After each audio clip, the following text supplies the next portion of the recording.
Welcome to Crimson Guitars. Welcome to Luthiers Question Time, episode 108. This is the guitar building podcast / live stream. Although not much of the podcast recently, we're working on that, where I answer your questions on guitar building. This is where I answer your questions on guitar building and guitar making, guitar repair, maintenance, you name it. Ask me a question. Now, since I've just started a live stream, this is the very minute that my neighbors start drilling into the wall behind me, which is typical. But hey, it is what it is. Welcome to the chaos, dear viewers. We have got Wolford Guitars, Paul Cook, Vicky Johnson, the Ginger Drum Deck, Old Man Bill, Matt Toman, how you doing? Garage Master Guitars, Sporadic Amnesic, Matthew Kabat says, good evening, Crimson Guitars. Good evening, Matthew. How are you? Paul Needs, I think I've mentioned you already. So, yeah, welcomes. Don't know why I said it like that. It's been a long, long day.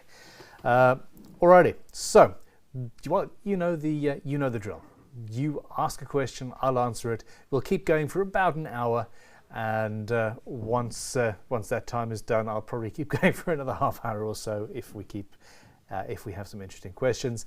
The best way to guarantee a response is via the super chat functionality, which also helps support everything that we're doing here, and I really do appreciate it. We've just had a really interesting guitar come in, actually, and I'm going to derail the live stream by asking Josh to pop over with it, and we can have a quick look. So this is a guitar that's just come in for repair. Literally, I think the owner is still in the building. Come. You want me to come around? You can come around. Just don't trip over the power lead and all that.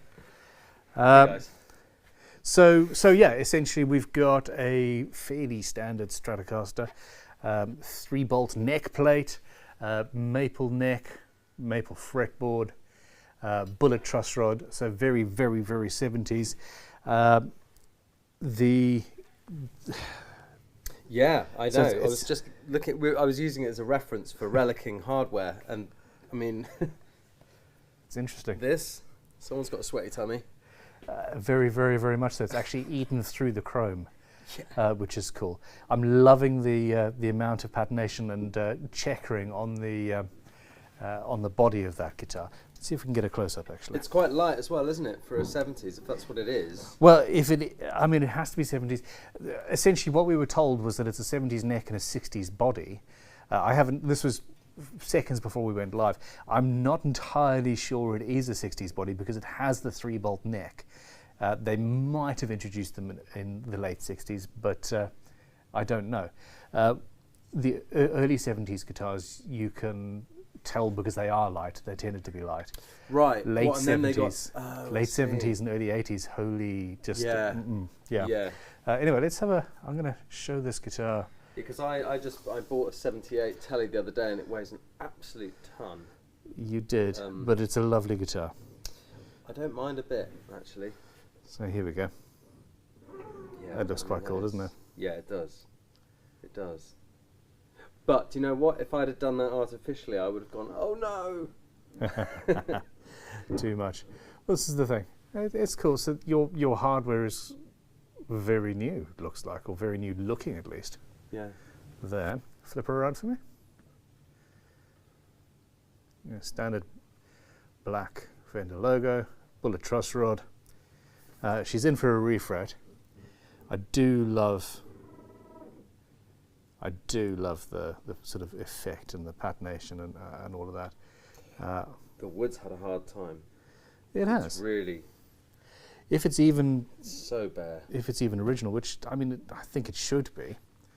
But anyway, thank you for sharing, Josh. That's all right. Yeah. See you later.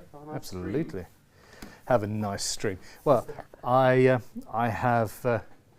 We did that so that we could get some questions in.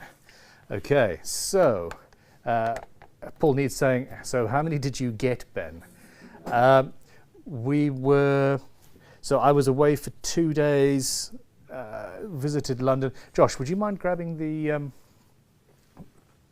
61 that I just picked up? Yeah, it's next to the Music Master 2. Yeah.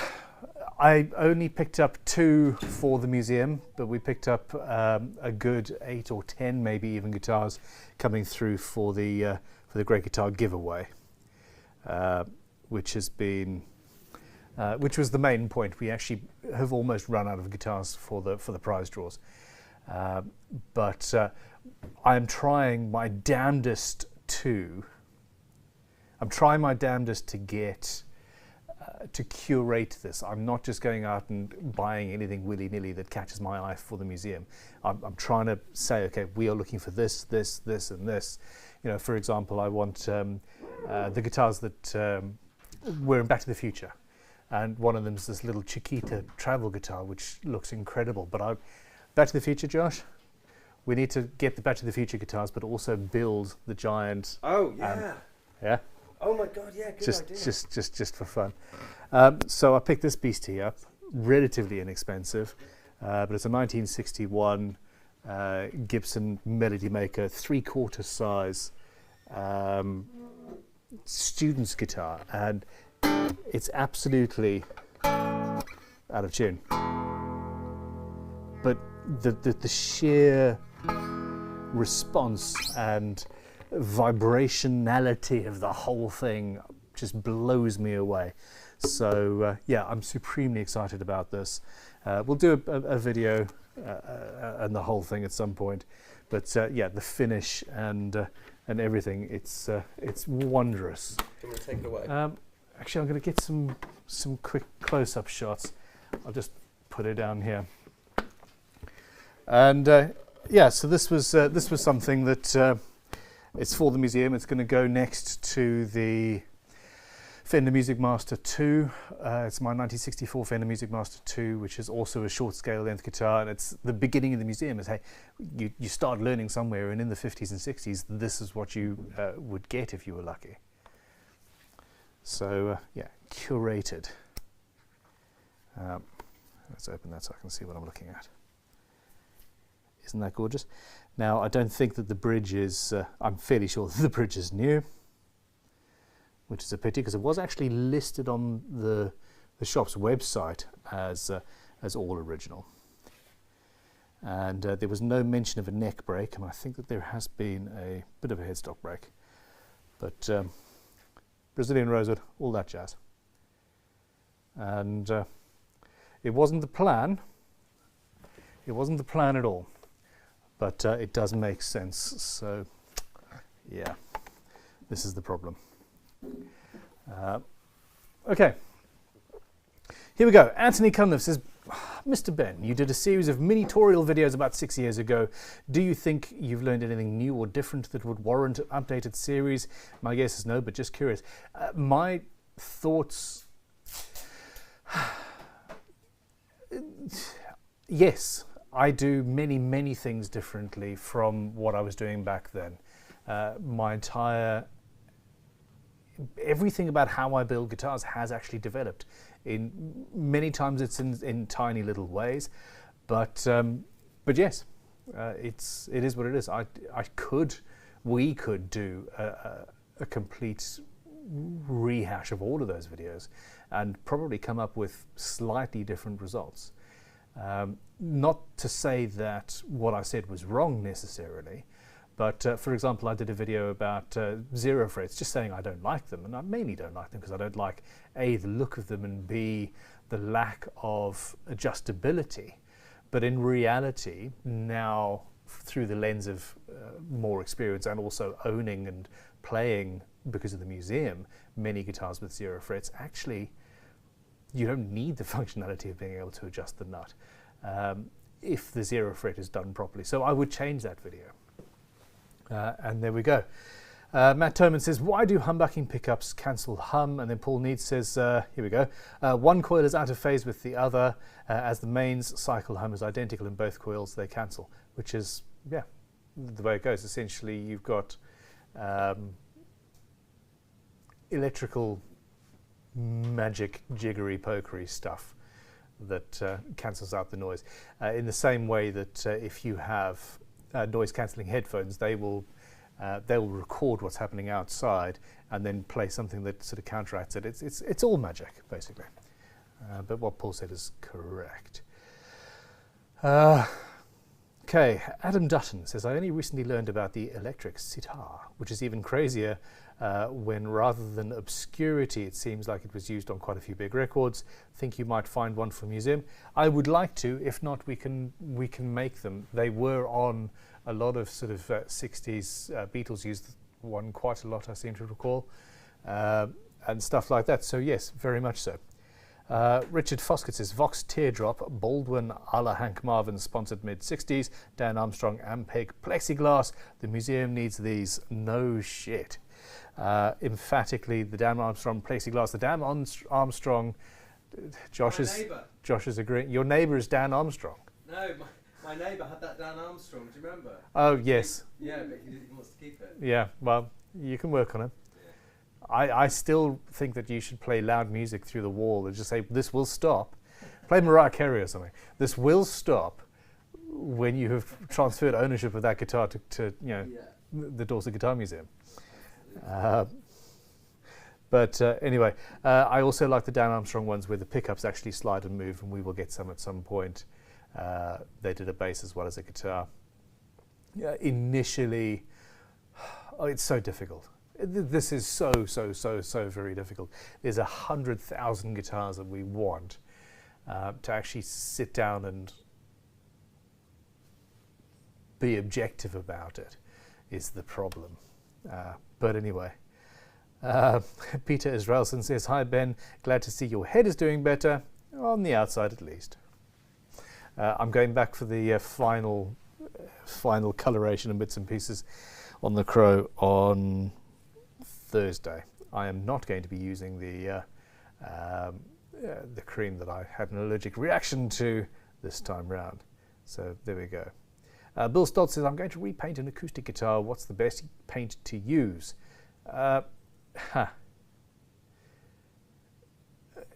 It's very difficult. You want as thin a finish as humanly possible.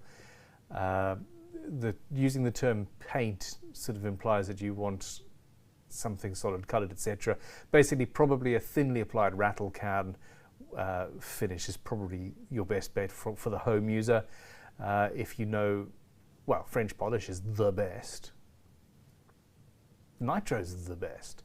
French polish is achievable to a very high quality at home and would go on very thin as well. The issue with finishing an acoustic guitar is the fact that you end up adding a lot of material onto it, a lot of weight, and thus you will inhibit the sound. So if you're going to refinish, make sure you strip it back and get rid of all of the old finish in the first place as well. But it's a difficult thing. Richard Foskett, does it make a difference how far away the tailpiece is from the bridge when you're installing a Tune-o-matic? It does. It changes the in a sort of weird way that I still don't quite understand from a physics point of view. It does change the feel of the guitar, but if you're talking a difference between 10 and 20 millimeters away, for example, you won't feel that. Larger than that, yes, you will.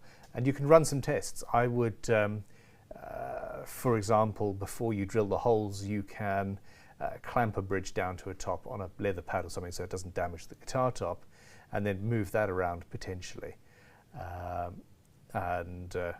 Yeah.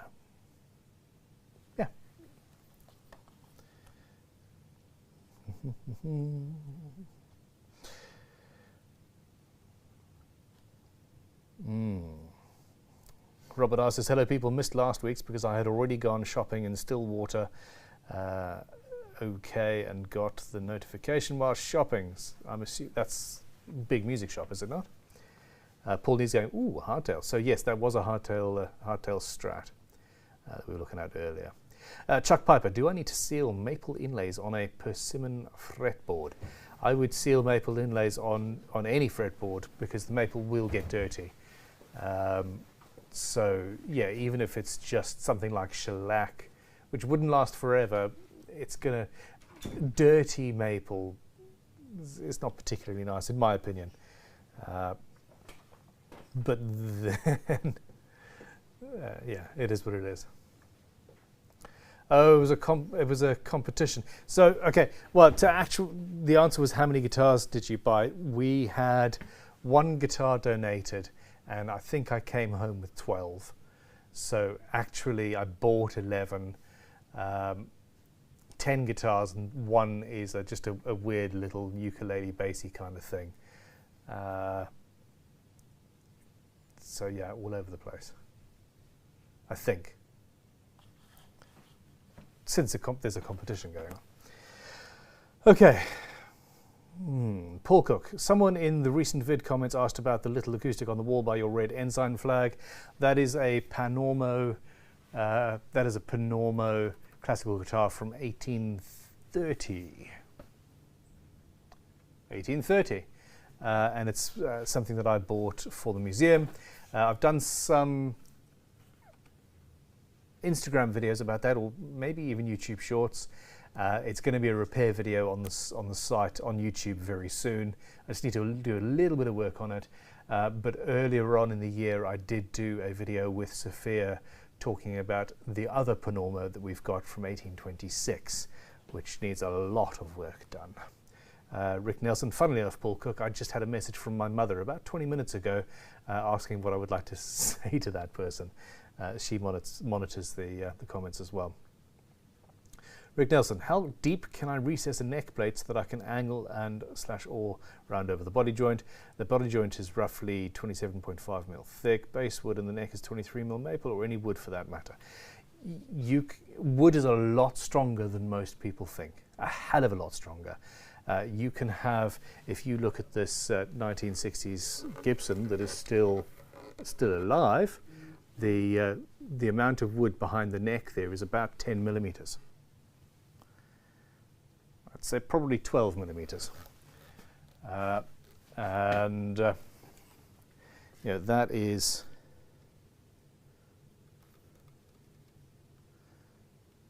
well, I'm sorry I lied to you. It's 13.6. It's not very much material. Now you can, and I've done it much thinner than that. So if we had, you can get away with a lot, basically. And you've certainly got more than enough with those numbers that you said. Is my volume very low? My volume is very low. What's happened there? Somebody must have changed my settings. There we go. That's better. Okay. Queries, questions, comments, criticisms. Zayn Nass says, Ben, what is the age of this parlor guitar? It is about 190 years old. About 190 years old. Life Balance Dave says, I was watching you radius sanding a fretboard in your last video, Ben. You weren't using a jig to keep it all straight. Is this socially acceptable? It's potentially not best practice, but I've never needed to use a jig. That being said, I should probably set up a jig.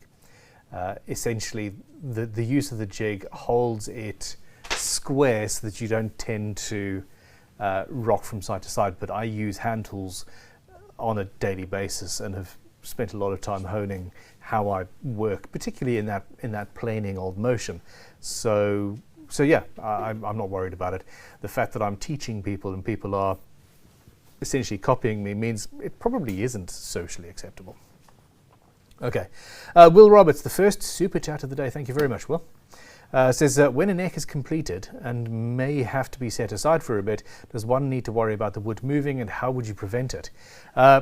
It would be the other way around. I would welcome the wood to move before the guitar is finished, because that allows me to fix it.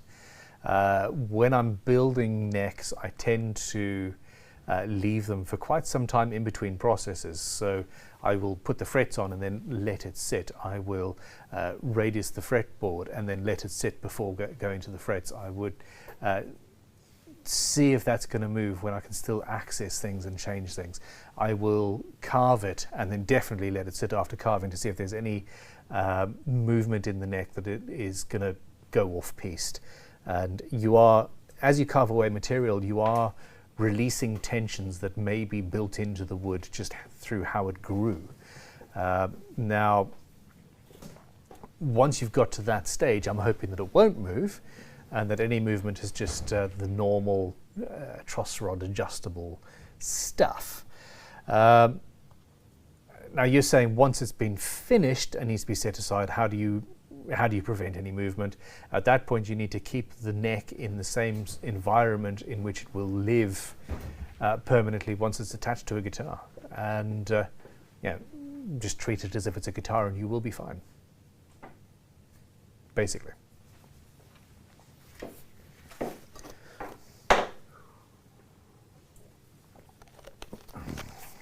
Okay, Sergeant Sphinx. Hi Ben, what wood would you recommend for the body of a bass with a modified Warlock style, pointy and fun, that would not show the grain when the finish is applied?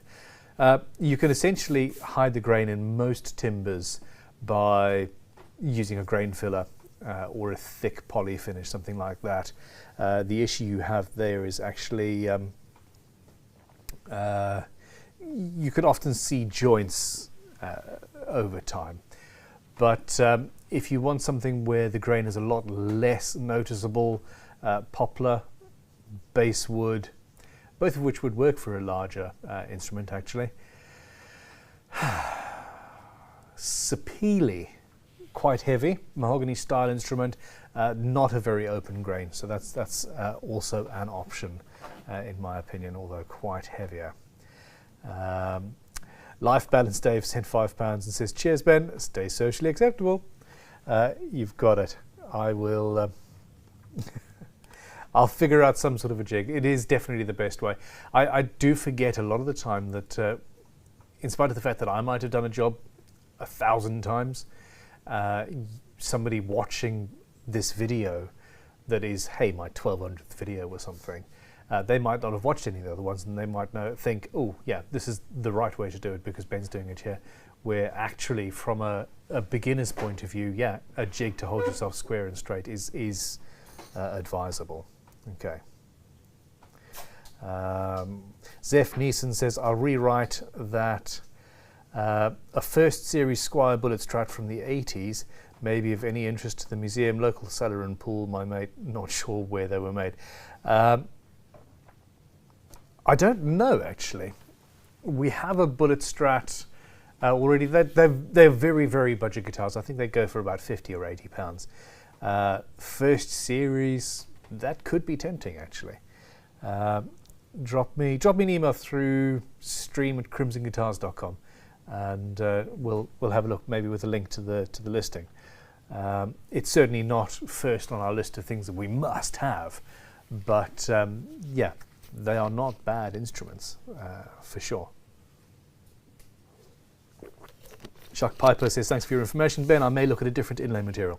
In my opinion, and it's changed over time, in my opinion, a maple inlay is almost always a bad idea. Period. People tend to think that it's easily accessible, it's easy to cut, it's easy to shape, but in exactly the same way, it's also easy to mess up. It takes stain very well, which means that any filler is going to stain the inlay, and it always ends up looking dirty no matter how careful you are. There's a reason why we use mother of pearl or aluminium or brass or things like that for the inlays. It's because it's hard and it keeps its shape very, very well, and it goes in as an inlay very, very well. Yeah, unless you've got a very specific purpose, like when I did the Grace Kelly's Eyes inlay, for example. That was a lot of wood, and the wood was used to create the shading of the face and the eyes and all of that sort of stuff. Other than that, I would tend to avoid timber inlays.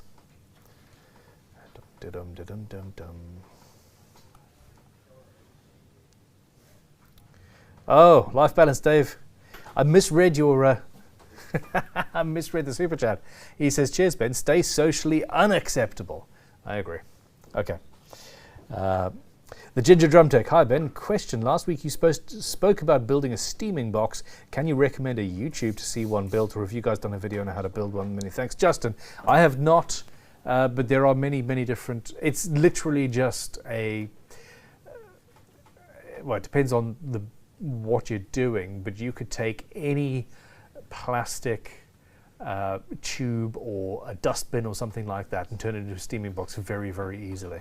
I've seen it done just with pieces of wood screwed together with some plastic on the inside so that it doesn't lose too much moisture. It's a very basic box, and then you've got a tube going from the spout of your kettle or what have you going into the box, and thus providing the heat and the moisture to help bend the wood.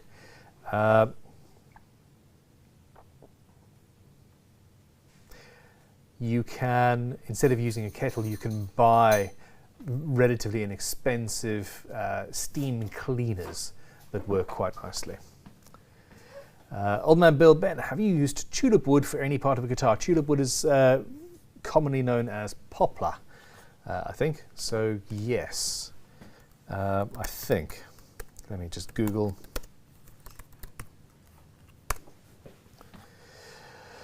Known as American tulip wood, tulip poplar, and yellow poplar, poplar wood is the most common name given to wood taken from the tulip tree, native to eastern USA and Canada. Also sometimes referred to as canary wood or canary whitewood in the UK, and American whitewood across the Atlantic. So yeah, there you go. Yes, I have used poplar a lot, and I have also used wood that I've bought as tulip wood in the past for guitar building, and it's yeah, it's all good. Life Balance Dave, I want cheap wood to make mistakes on as I start to make scratch builds. What would be a good wood to use which would still result in a decent guitar if I manage to not mess it up?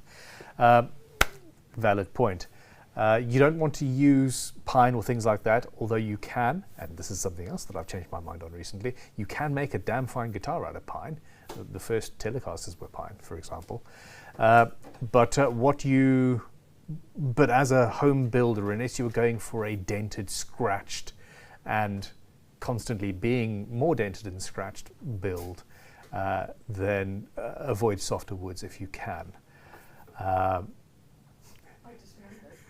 just heard Sophia do something naughty. she tore her sandpaper and went and reached for the scissors to Mahogany sapele. Mahogany sapele, it's exactly what I was going to say. Well, no, I was going to say sapele.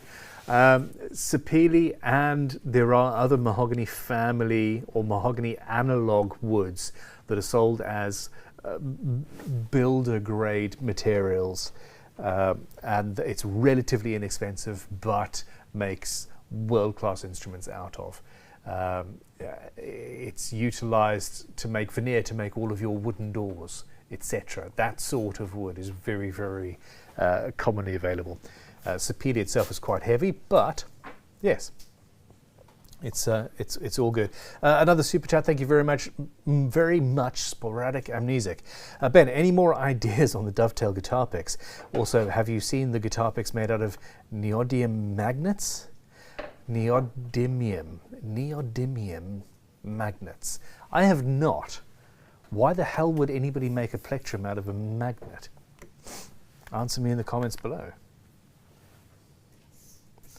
Selfie mode.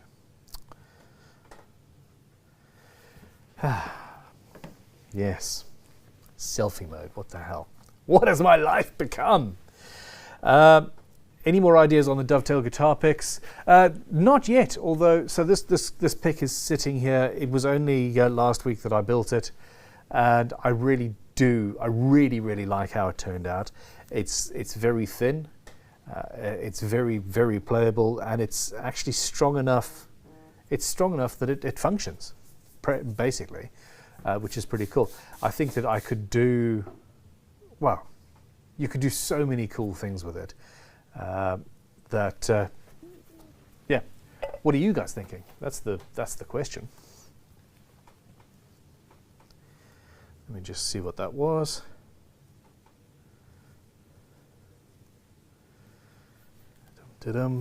Okay. It acts like an EBO. Seriously? Wow. Okay. I'm going to have to check that out. Robert R. Which would you recommend, Ben? Remove some of the top on a pre-made child-sized guitar if adding a flame maple 1/8 inch to it, or add to the heel of the neck? Add to the heel of the neck. Always add to the heel of the neck. Just make that a little bit chunkier, and that's what I would do, and that's what I have done in the past. For that matter, we've got a couple of child-sized guitars that will be going up on the giveaway site very soon. That Josh spent a happy day making as playable and as incredibly perfect as humanly possible, and he did a damn fine job of it, actually. Thank you. So yeah, they're cool. We need to actually liaise first thing tomorrow morning, Josh, and figure out what's next up on the site. I know.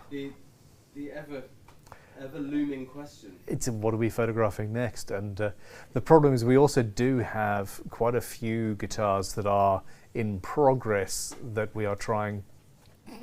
Sophia starts sounding faster.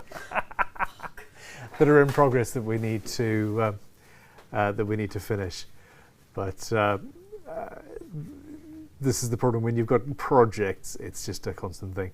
There is a jazz bass that I picked up on the weekend that we're going to deal with and go from there. But anyway, it's all fun. It's all fun.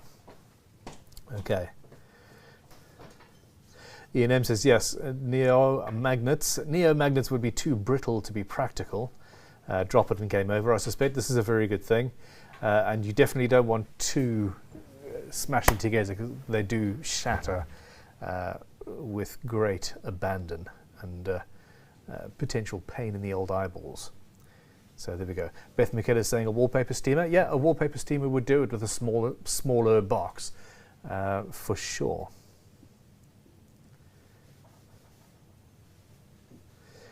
Sergeant Finks says, I guess what I meant to say is that I don't expect the grain to show through the finish, but it wouldn't detract from the look. Yes, no, I agree. Essentially, you want to, as I said, actually Poplar would also work, Sapedi, etc., where the grain is just, you don't need to fill it in order to put a finish on that doesn't, yeah, the finish doesn't sink into the grains on those timbers. He says trying to speak and read at the same time is just not a good look.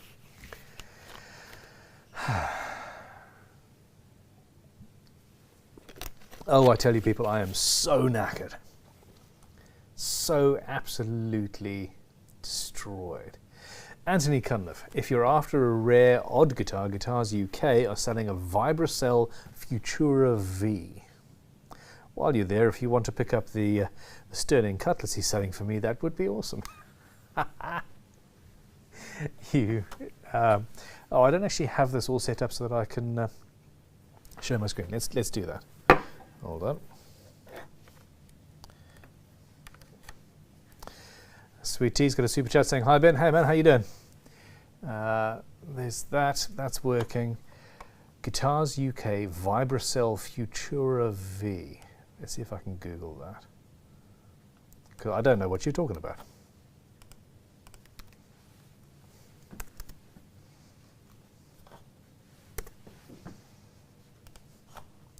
Oh, I know what you're talking about. Guitars UK.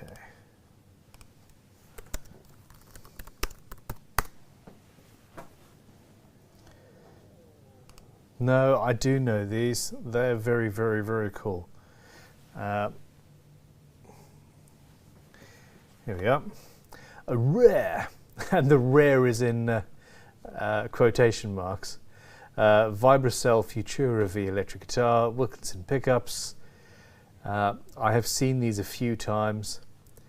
Vibracell is an acrylic type material which has the resonant qualities of mahogany and is quite light.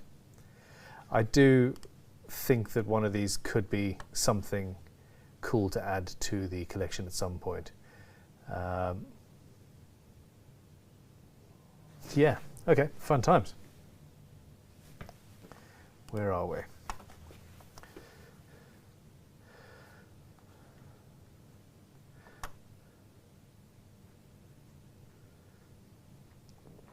Zayn Nas, yes, I'm feeling much better now, thank you very much. Paul Need says, I had a chance to buy a Vox organ guitar years and years ago. I wish I'd had that extra 20 quid. It would have certainly paid for itself at this point. Dr. Satan. Ben, before the frets are being pressed in, the neck is completely flat. After pressing in the frets, it has a back bow. Should I use a wider fret slot saw? No, that's perfect. That's exactly what you want. The truss rod adjusts against the back bow, but in my opinion, you want to have enough tension on. You want to have a certain amount of tension built into the frets, so that essentially, let's rephrase that. You put the frets in, it pushes the neck back a little bit. You then put the strings on, and that pulls it back to flat, or slightly concave. There we go. And that is that's exactly what you want. So no, you're being absolutely fine. And put a glue in as well. Paul Cook says, unfortunate domain names, Guitars UK, which is read as Guitars Suck. Well spotted.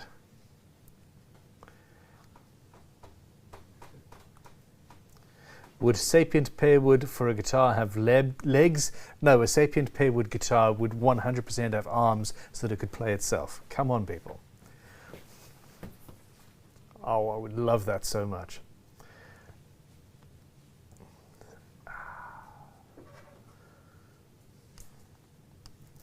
All right, give me questions, people. Paul Need says that's like a Burns flight. That is it?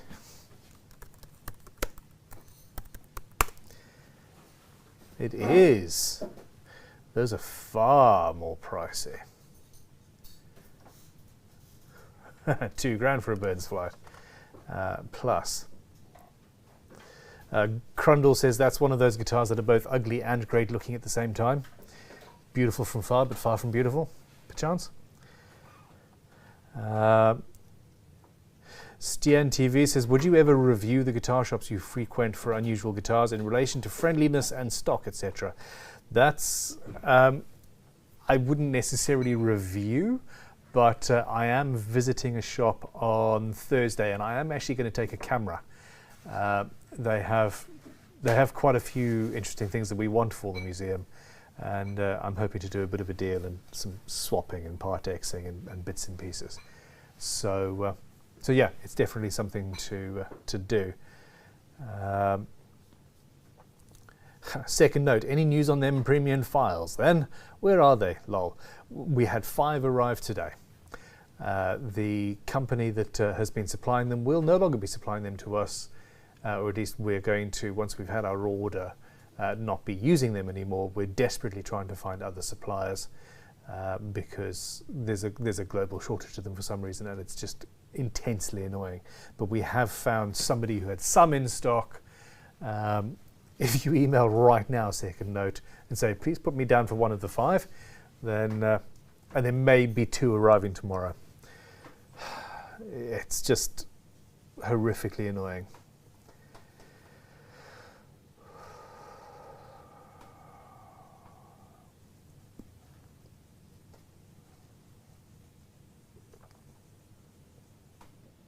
Robert R., has anybody ever built a guitar or parts of a guitar out of pecan wood?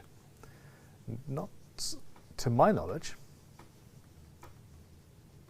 Nope, nobody in the room is saying. Okay. Do you just tune a half-length guitar, a half-length kid's guitar normally, or thinking light gauge strings as a child, but also string tension? I'm never sure what to do. Tanglewood elf, so cute though. So this is a 3/4 size guitar, and I've got it currently tuned with. It's tuned normally, E to E, with slightly heavier gauge strings, which is working quite nicely. A half-size guitar, you can go for heavier and heavier gauge strings that would feel like a normal guitar, essentially under tension, but I would be tempted to tune it a little bit up. basically. So instead of your E, it would be maybe an A. But yeah, it depends. I haven't actually played around with a half-size guitar in many, many years. So I'm also not sure what to do. Let's ask the chat. Let's ask the chat. Yeah, second note, drop us an email and say, oh, put me down for one of those 5 that's just arrived, please. Ben said. And we'll see what happens. We've got 3 or 4 different suppliers who we're talking to at the moment who should help us now that we've given up. Given up. We're still expecting the original order, but we just can't trust this current supplier. Rick Nelson, if I scallop my neck, could I drill 3 side dots to register against a straight edge when I do maintenance? Where should they be? What about a veneer for new construction? What about a thin veneer?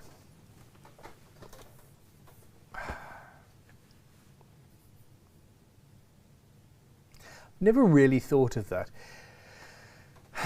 With a scalloped neck, what I tend to do is just use a standard flat straight edge across the top of the frets, and I then eyeball it and get it close enough, which is the way that I used to level frets before when I first started building guitars a long time ago. If you wanted to use a straight edge, then actually you could reference your straight edge against the neck to fretboard glue joint, which should be straight and flat. Yeah.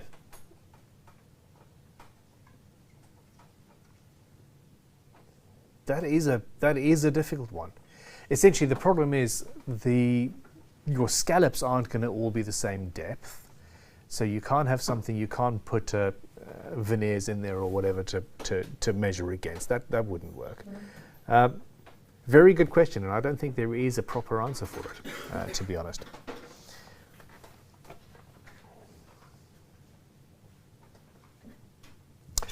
Zain Nassis, may I ask, are you having another planned project for using the old New Zealand wood or other very old aged wood? Yes, very much so. I've got another, it's actually a really big chunk. I've got another chunk of the New Zealand Swamp Kauri that I'm going to be building a 335 style guitar out of. Very excited about that one. And we will be using the shavings from the original one to do something cool. I'm looking at getting some, there's all sorts of projects on the cards. My main issue at this point is a lack of sleep and a lack of hours in the day, as it were. But we'll get there. Andy Take 2 says pecan is a form of hickory. Might be nice with some maple. Referencing, I think, my favorite dessert, or a favorite dessert, which is the pecan maple plat. Pastry, which, yeah, it's a problem. Okay.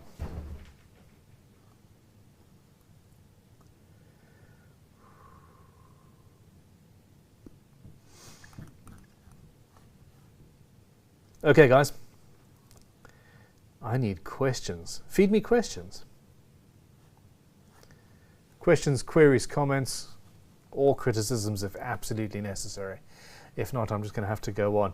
Okay, Mahesh Chandar says, set neck or bolt on? Care to argue the difference in tone, if any? The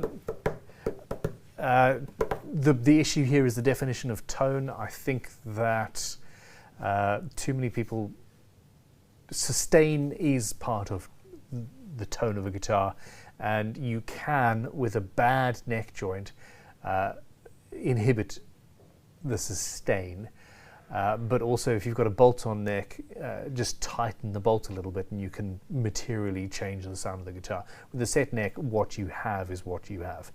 I do not think that a well-made set neck or a well-made bolt-on neck guitar would be functionally, tonally very different. And at some point, we're going to have to do an experiment with straight off the CNC machine, sister wood guitars, one bolted, one glued. No sanding, no finish, just take it off the machine, put some strings on, and strum away. That could be fun. Yeah, here we go. But people will fight. People will fight. Oh my gosh. Ian M. Oh, Ben, have you seen the new Fender Jazzmaster made out of, wait for it, 50,000-year-old Carry? No, I have not. That's very funny. Adam Dutton says, I bought my son his first electric when he was -6 months old. He had a guitar before he had clothes, nappies, anything. I got a bit overexcited.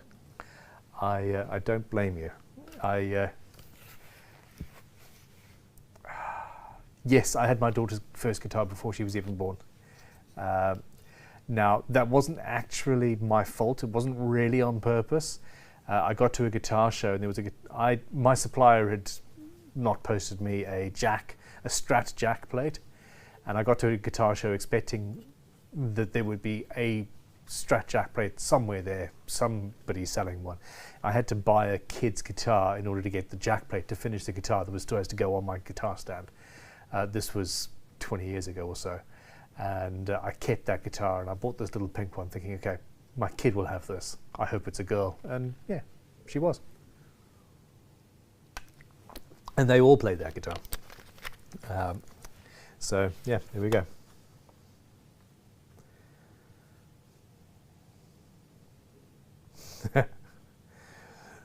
Magnetic picks or plectrums, yeah, so they can stick to the rhythm. Nice one, Ginger Drum Tech. Okay. Paul Cook, useless maple trivia. Canada's biggest heist was from the Maple Reserve warehouse. Genuinely, yes, I've read about that. From a point of value, it was a huge theft. Crundle, out of curiosity, have you ever built a medieval style lute, teardrop body acoustic kind of deal? I have not. I've avoided that. My training was in Baroque instruments, but I was focusing.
I used to have a gauge on when these batteries would die, and nowadays, not a clue. I just don't seem to have. I'm going to have to change the batteries before every single live stream.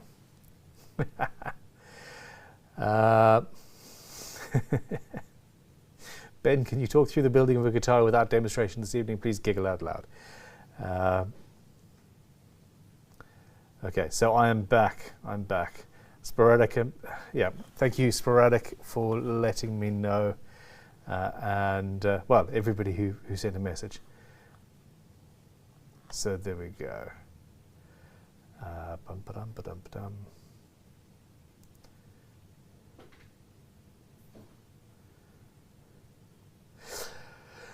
Gabor Spizjak, what can you do with a bent neck that has bent below the truss rod? It curved up at the heel. Your only real option is to take all of the frets off and level it as much as you can in that way. Oftentimes That's a killer though, and you just end up with no material. It very much depends on the instrument. But essentially what I would do is remove the frets and then plane down the area where it goes up so that it's relatively flat. You can, essentially the truss rod isn't giving you enough movement. Before you go to that trouble though, check that the truss rod is actually working as advertised. You might have a failed truss rod or a truss rod that has compressed the wood in the neck and just needs a few washes to get it back working properly again. So yeah, check that out.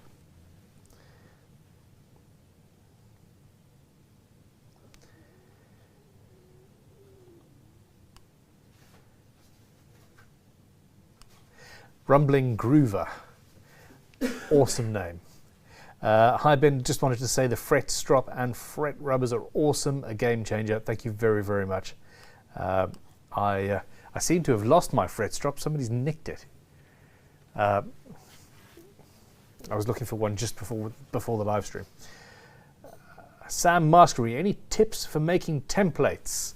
So the best thing for a template is make your first one by hand, then use that first one to make a template using a router and a bearing cutter.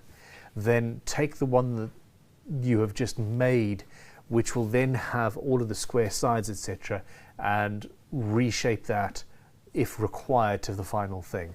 Don't ever try and use a handmade template as the production template, because filing the edges down, you always end up with a few issues. So there we go.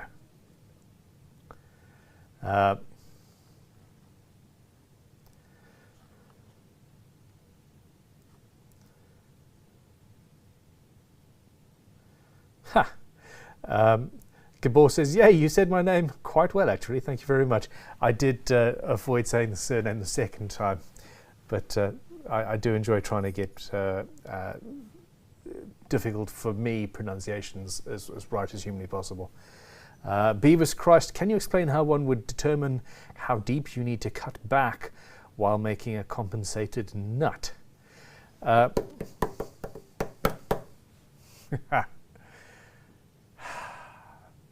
It's such a complex thing. That's actually, you're talking about actual mathematics there, and I'm sure that there are people that have done that, and it's available on the internet somewhere, somehow.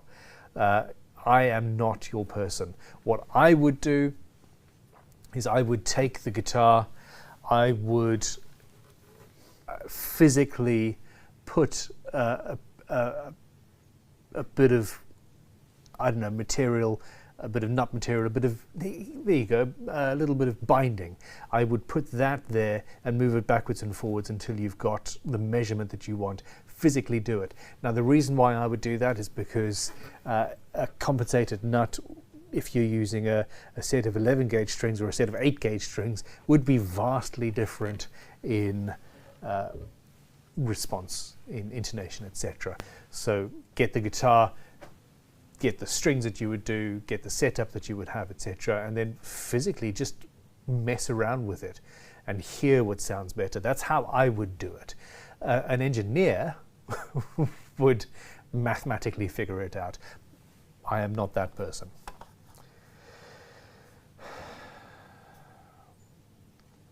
Sergeant Sphinx says, oh yeah, when I got back into playing my bass after it had sat around for 5 years, the truss rod had gone completely loose and I had to tighten it up. Not sure how it got loose. Things change over time, things compress over time. Wood is low-level fluid somehow, sometimes, when it's under constant tension.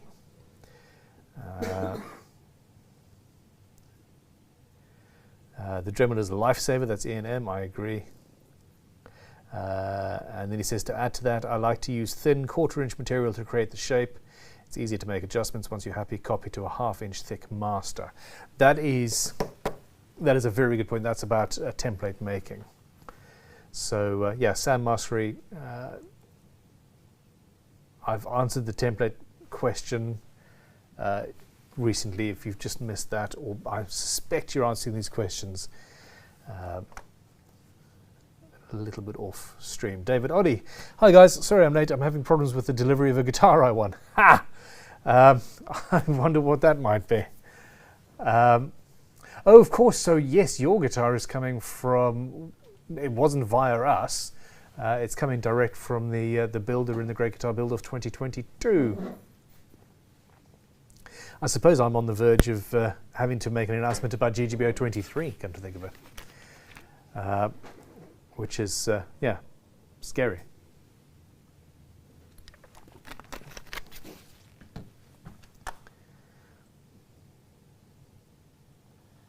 George Davis, will adding a tint to clear highlight a flame's top in the same way as staining and sanding back to the raw wood? Not really. So essentially, one of our favorite things about a flamed wood is the chatoyance, the 3D effect, how it moves under the light as you're looking at it. If you stain the wood directly, you keep that. In fact, you enhance that. If you spray a tinted lacquer rather than a stained wood, you've got a tinted clear coat lacquer, then essentially you've got your beautiful wood that's got all of that 3D stuff going on, and then you've got a layer of cloud, which is what it is. It's a clear media with pigments suspended in it. You've got a layer of that sort of cloudy pigment stuff above the wood, and that does not highlight the 3D movement. In fact, it inhibits it. It's not an absolute game changer.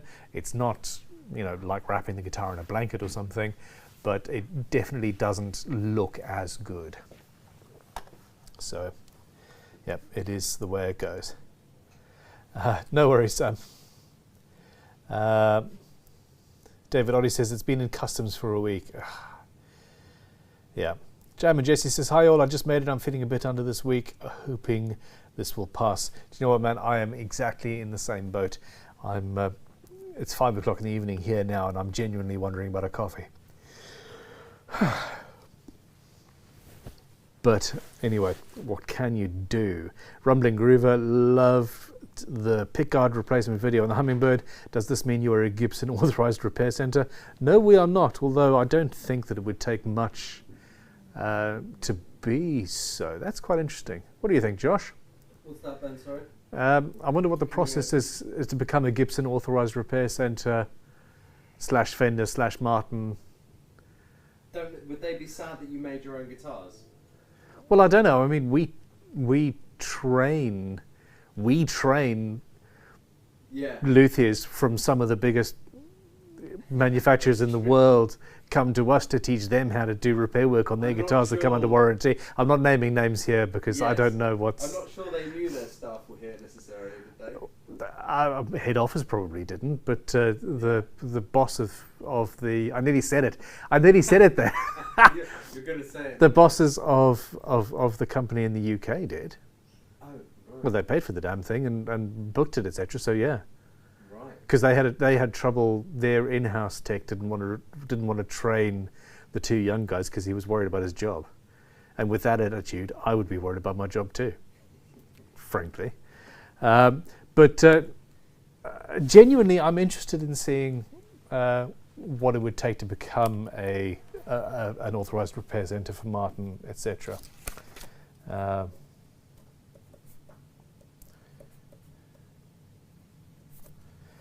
Because we certainly have the staff and the expertise. David Oddy says, hi Ben, that jet guitar you drooled over has arrived. I am drooling as well. Congratulations, David. This is a guitar that we talked about on the Great Guitar giveaway live stream last week, being very well made and relatively inexpensive. And yeah, David bought one while we were on the stream, actually. My favourite guitar. Genuine. That has come through the giveaway. Yeah. Cool. Okay. Matt Toman, Ben, do you need a coffee? Very, very much so. Oh, Johnny Love says, hi Ben, it is a twisted neck, a bit of a nightmare to sort out usually, has caused the strings to be further away on the treble side. compared to the bass side. Okay, Johnny Love, I think that you've got a cool name, for one. I would leave it as is. Personally, a twisted neck where the neck moves away like that means that your wrist is straightened out, and as you're playing, it's more comfortable to play. I have built necks with that twist built in on purpose. Now, to repair a twisted neck, the only way to do that, a heat blanket, a heat thing, clamps and vices, that just will not work. The only way to do that is to remove the frets and plane the twist out on the fretboard and then refret. That would be an absolute, it wouldn't be fun. But yeah, we can go for there. Shock the Fox, hey man, how you doing? Ty says via super chat, make sure you thank Josh for the cool demo. The pickups from Righteous sounded amazing. Has that gone live today? I think Telly has got all sorts of footage and stuff. Josh absolutely loved that guitar, majorly so, and obviously it's on the way to the winner at this point. But Ty, thank you for building such a cool thing. Anthony Cunliffe.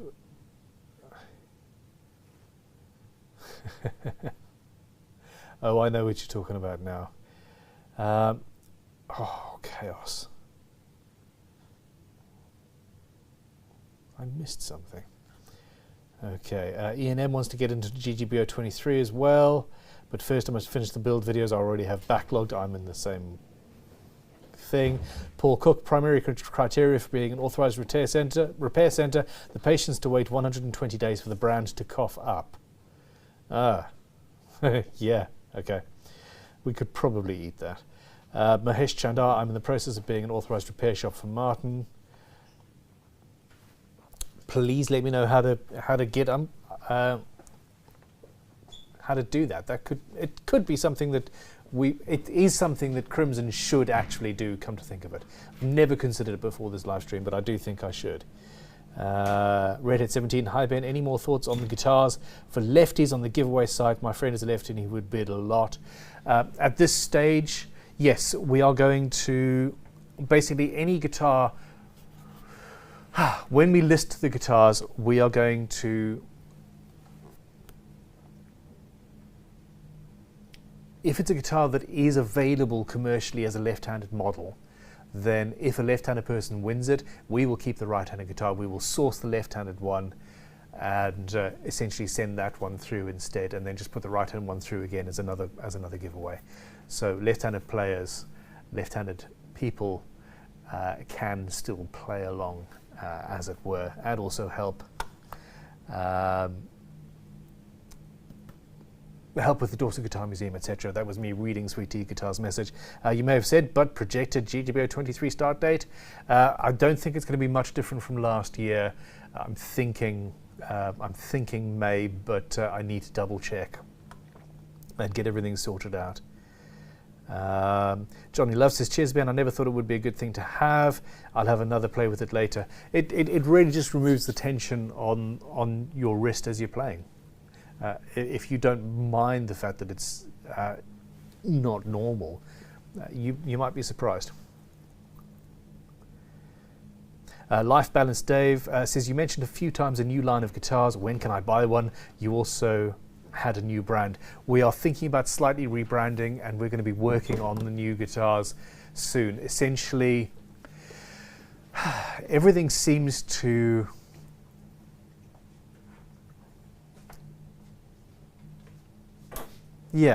I pull in everything going on around me, and it becomes this huge big old mess that is my life. I've been thinking about the new brand. We've been doing research about the new guitars. We went on road trips talking to all the guitar shops that we could find, saying, what would you like, what do you want, etc. And they're all going, oh, Fenders and Gibsons, etc. Is what the customers want, essentially. And I started thinking about Fenders and Gibsons and thinking I don't spend that much time with Fenders and Gibsons and other things. And it's morphed into the museum and the Great Guitar Giveaway, and me taking home all sorts of guitars and experimenting and learning and feeling how they are what they are. And you know, this is mind-blowingly cool. Sam in the background is just shaking his head through the window looking at me talk about this guitar. And it's a really, really, really cool guitar that because of its age actually does sound better. And the new range, to cut a long story short, is going to be heavily influenced by the vintage guitars that we've got coming through the museum, but also potentially by some of the new stuff. So it's all very much up in the air. I can, however, say that I have never been as inspired as I am right now about guitars. I am absolutely loving what's going on, and what we end up building is going to be incredible. So, yeah.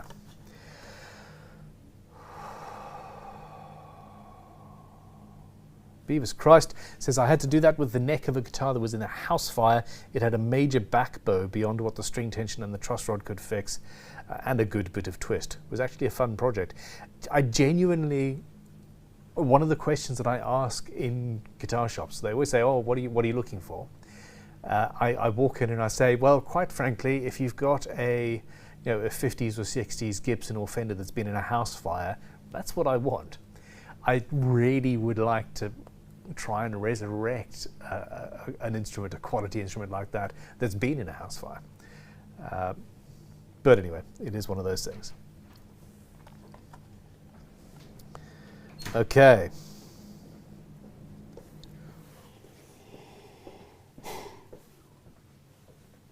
Please excuse me. It's not you, it is absolutely my lifestyle.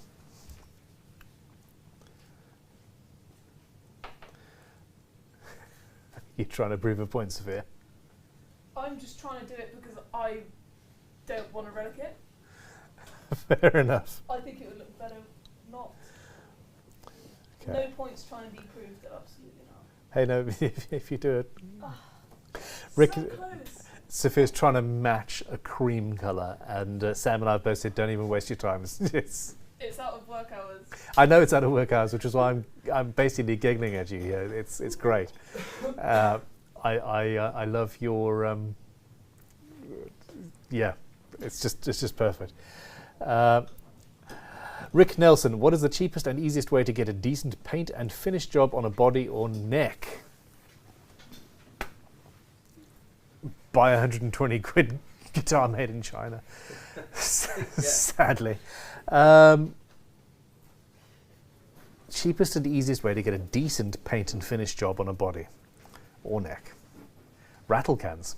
That's what I'm doing right now. Yeah, careful rattle can finish. Yeah. Apply it, don't apply it too thick. Do it in a clean environment. Do it slowly. Take it back to 600 every layer. Yeah. Just build it up slowly. That's your only option. Jam and Jesse says, I have a design I'm preparing, but I have spinal cancer and I am in a wheelchair, so I can't use tools, but I wanted to design a guitar for others in a wheelchair like me. I see. That sounds... I've built various guitars over time for differing physical limitations. I've never thought about a wheelchair specific guitar, although I think you've emailed in the past. I think I've spoken to you in the past about this. But yes.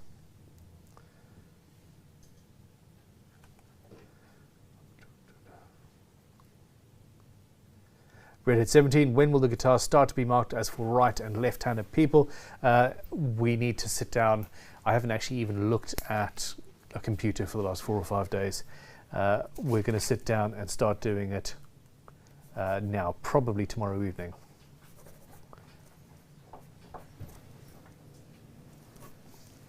But yes, Tom and I agree that that's a very good idea. David Oddy says, Ben, if I came to Crimson one day, would you let me in? I would. I would. 100%. I'm just dropping my power supply. You just let us know when you want to come and make sure that we're about. and it would be a pleasure to meet you, David. Matt Tobin, Ben, if you get a house fire guitar, will you say burn it? Damn right I will.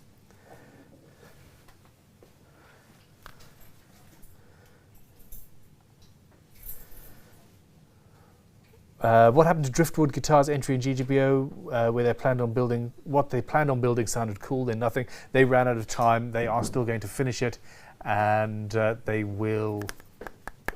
It'll come through on the Great Guitar giveaway site. Still raising money for the charities, etc. It's just going to be an outlier, essentially.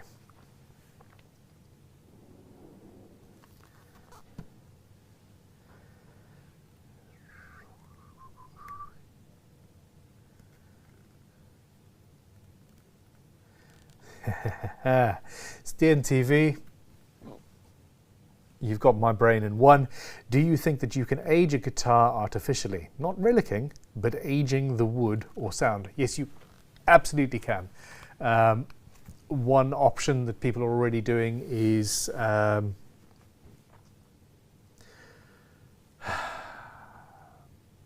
torrefied timber. So removing the moisture, using heat in a vacuum, etc. That is a way of artificially aging the wood. Martin used it in some of their tops, and it does work. But yes, I'm thinking about. We were talking about literally creating an automatic cigar smoking box to put a guitar in, so that you get a guitar sitting there smoking a cherry cigar or something. Just for fun, to see what that does. But yes, that is something I'm playing with at the moment. Rick Nelson says, you guys have a discriminating eye. Can you spot a rattle can finish besides the generic colors? Is it very obvious? I would be able to see a rattle can finish, but that's mainly because of the softness of it, the feel of it, not necessarily what it looks like in a photograph or from a distance. They tend not to be as good or as hard wearing. Essentially, they're a little bit scratchier. So yeah, it's one of those things. You can get a fantastic finish, and if you buy really good from here, it looks very close to fair. Yeah, you can get a good finish from a rattle can, and you can buy expensive rattle can lacquers that are better than average and get a professional finish out of it. You absolutely can. Vulcan Essen, thank you very much, dude. We've got a €10 super chat. Says, hi Ben, for an at-home workshop where bulky power tools are no option, what type of router would suffice? Big one with plunge base or trim or palm router for routing cavities with templates. I would always, so my favorite router is the Triton, is the mid-sized Triton with all of the adjustment. The trim routers are fine, and for guitar building, arguably all you really need, but they are just a little bit lightweight, and genuinely, I actually do think that the Triton trim router would be fine. It just, you have to take everything would take twice as long, basically. If you're routing out big cavities, if you're trying to make a hollow guitar, for example, I wouldn't want to do it with the trim router. So the medium size, the middle size Triton router, I think it's the MOF 001, 002, I suppose, actually, would be the one that I would choose. Sporadic Amnesic says, a cigar smoking box? Just give the cigar to me and leave me in the room with the guitar. Fair point. That's your job. What do you do for a living? Well, I smoke guitars. I smoke cigars in a guitar room. What? Say what? Okay. Lee Morley did a rattle can paint job as an experiment on a very cheap kit guitar. Never did anything like that before and was very pleased with the result. I think we should do that as a video, actually. And yes, you can get very good results. Rene De Jong says my joints smell like cigars. I'm okay. George Davis, hi Ben. I give them credit to still finish for the cause, that's class. They absolutely will, and yes, they are cool. And Brad Angove does a lot of work with rattle cans people. As Matt Toman suggested, yes, check them out.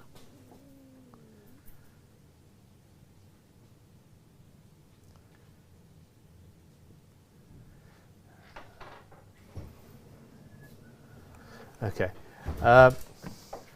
People, look, I think I'm going to call it a day. We're running out of time, and I am in need of some caffeination, for sure. Yeah, people talking about routers. Of course, having one of each is probably best. Pretty, very pretty. Guitar necks stuff being made. All right, look everybody, I'm going to call it a night. Thank you very much for your support. I will be back next week for another live stream Q&A. Yeah, go make some sawdust. Play a guitar. Dream about guitars. You know, the usual. I'll see you soon. And thank you. Goodbye.